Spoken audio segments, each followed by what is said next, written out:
Потребна е квалификувана работна сила во македонската индустрија. На младите им недостасуваат информации каде и кои програми можат да ги искористат, бидејќи текстилната, но и останатите индустрии бараат да се користат и дигиталните алатки.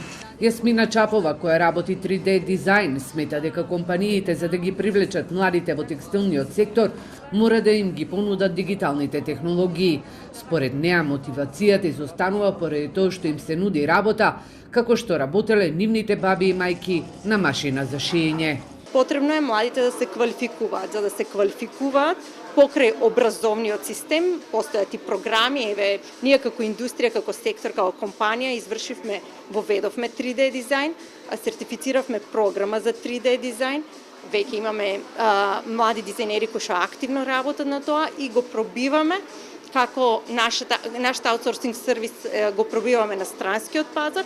85% од компаниите се подготвени да ги отворат вратите за пракса на учениците. Анализата на граѓанскиот сектор покажува дека не е сосема точно мислењето, оти младите сакаат да работат само во администрација.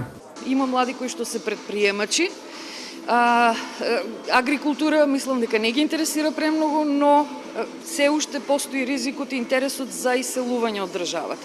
Што значи не е само администрација, друга посекувана дестинација е надвор од оваа држава.